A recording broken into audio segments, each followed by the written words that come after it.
the Glendale train. And he stole from the rich, and he gave to the poor. He had a hand and a heart and a brain. Well, Jesse had a wife to mourn for his life. 3 children, they were brave. But that dirty little coward who shot Mr. Howard has laid Jesse James in his grave. It was Robert Ford, that dirty little coward. I wonder how does he feel? For he ate at Jesse's bread, and he slept in Jesse's bed, and he laid poor Jesse in his grave. Well, Jesse had a wife to mourn for his life. 3 children, they were brave. But that dirty little coward who shot Mr. Howard has laid poor Jesse in his grave.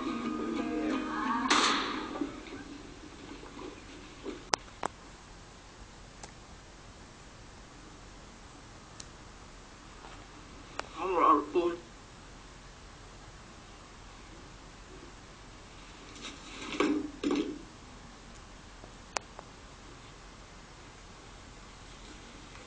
It's 2 children.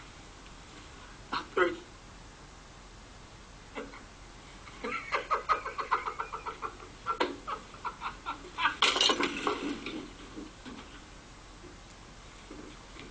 Hey, you get yourself home soon, okay? Come on. Get out of here. Get out of my place.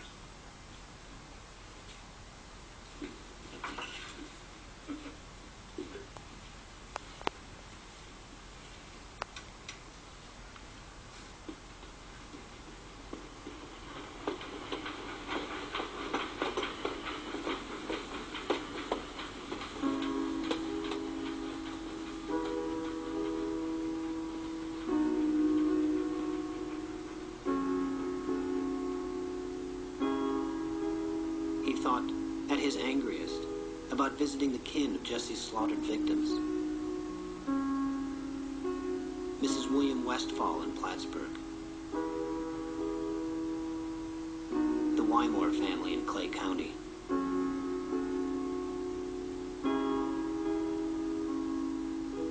Perhaps even Mrs. Joseph Haywood in Northfield, Minnesota. He would go to their homes and give his name as Robert Ford, the man who killed Jesse James. He imagined they would be grateful to him.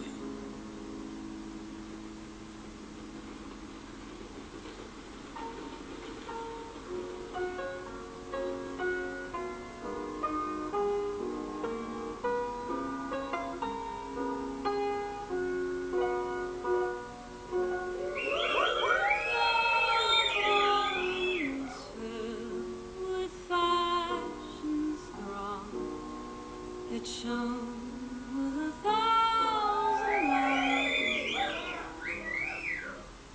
and there was a woman passed along the fence,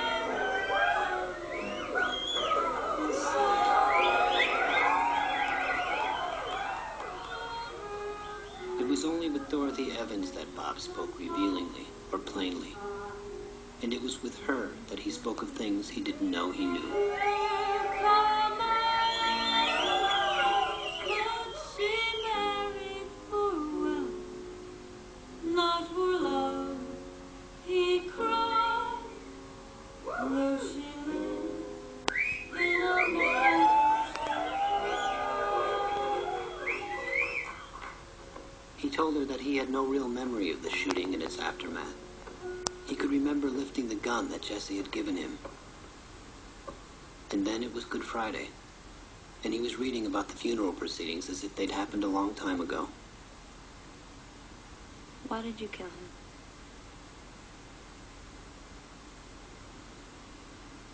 He was going to kill me.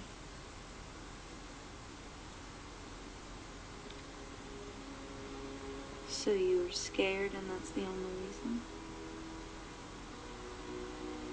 Yeah. I don't know a word right.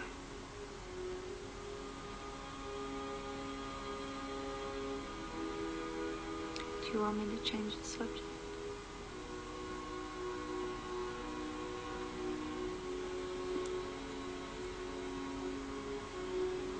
You know what I expected? Applause. I was only 20 years old then. I couldn't see how I would look to people.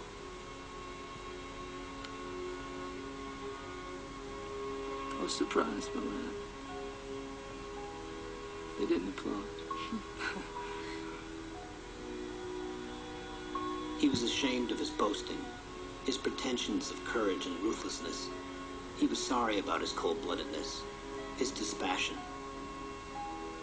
his inability to express what he now believed was the case. That he truly regretted killing Jesse. That he missed the man as much as anybody, and wished his murder hadn't been necessary.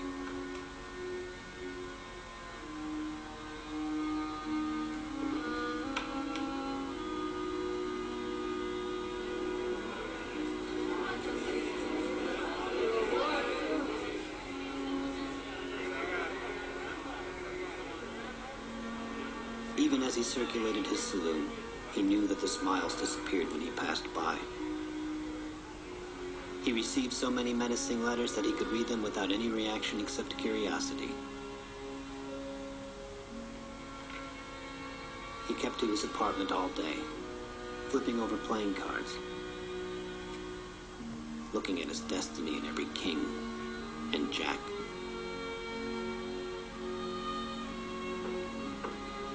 Edward O'Kelly came up from Bachelor at 1 p.m. on the 8th.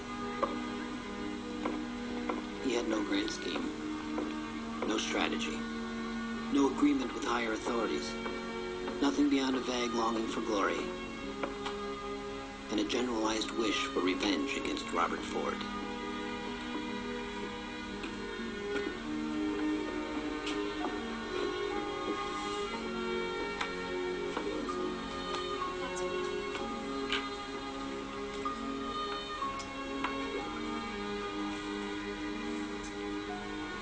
Edward O'Kelly would be ordered to serve a life sentence in the Colorado Penitentiary for second-degree murder.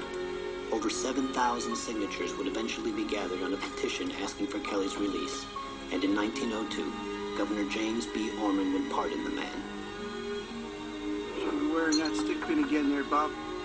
Opals are unlucky. Well, it's not very good as it is, Marty. I don't think an opal's gonna change any much.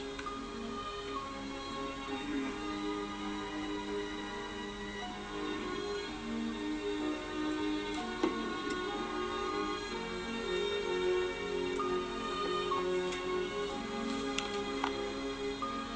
There would be no eulogies for Bob. No photographs of his body would be sold in sundry stores. No people would crowd the streets in the rain to see his funeral cortege. No biographies would be written about him. No children named after him. No one would ever pay 25 cents to stand in the rooms he grew up in.